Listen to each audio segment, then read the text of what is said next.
बिहार विधानसभा चुनाव में सभी न्यूज़ चैनलों के द्वारा एग्जिट पोल एक बार फिर से फेल हुआ और फिर से पूर्ण बहुमत के साथ एनडीए ने अपना सरकार बनाने का दावा पेश कर चुका है। एक तरह से पूर्ण बहुमत के साथ में एनडीए ने सरकार बनाने के लिए आगे आ चुकी है।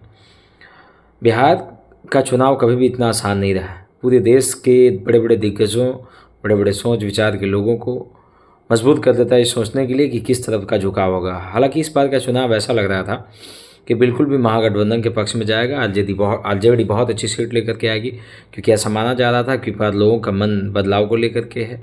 रोजगार, शिक्षा, अनेकों सारी जो उनके एजेंडे थे, जो उनका मैनिफेस्टो था, उनके अनुसार लग रहा था, परंतु पूरी तरीके से ये फेल होता हुआ नज़र आया। और आज आरजेडी भी ये सोच नहीं पा रही होगी कि इतनी कम सीटें तो कभी उन लोगों ने सपने में भी नहीं सोचा था जितना आज आया हुआ। तो एक पूरी तरीके से उनकी मतलब बहुत बड़ी हार ये एक तरह से मानी जाएगी, क्योंकि बिहार चाणक्य की धरती है। इतना आसान नहीं है यहाँ की पॉलिटिक्स को समझना, और ये सबके बस की बात भी नहीं है।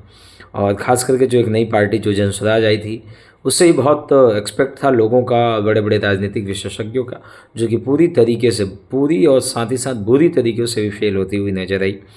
और फिर से एक बार नीतीश कुमार के नेतृत्व में जो एनडीए चुनाव लड़ रही थी बिहार के अंदर में, वो अच्छी बहुमत लेकर के आई।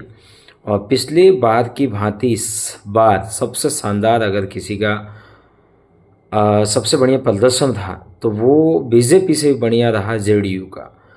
और साथ ही साथ आज वो जेडीयू के साथ साथ आप चिराग पासवान की पार्टी को नकार नहीं सकते हैं, उनका भी बहुत शानदार प्रदर्शन था। और एनडीए को बहुत अच्छा सहयोग उन्होंने किया। लगभग 70% से भी प्लस की साझेदारी उनकी एनडीए में रही, और इस तरीके के अलायंस को मजबूती मिली। दूसरी बात, अक्सर जो है कि आरजेडी फेल कहाँ होती है। आरजेडी में बराबर से ब्लेम आजकल उनके कार्यकर्ताओं द्वारा भी बहुत जगह सुनने को मिलता है कि वो टिकट बांटने में कमी करते हैं।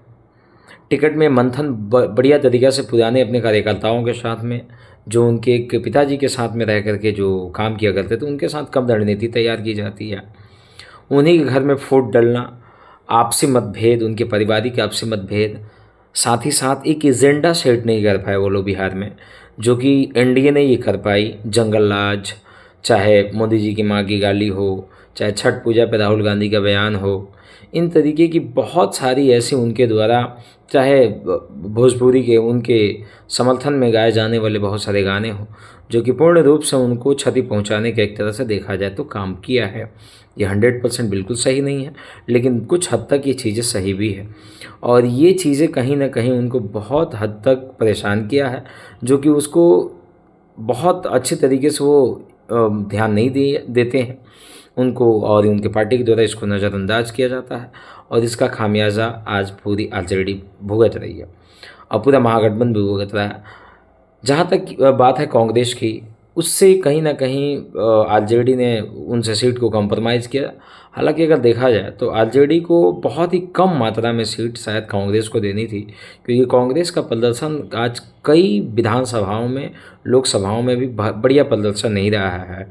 खास करके बिहार में कांग्रेस का उतना बोलबाला नहीं है, तो मुश्किल से आरजेडी को सबसे ज़्यादा सीट लेकर के चुनाव लड़ना चाहिए था।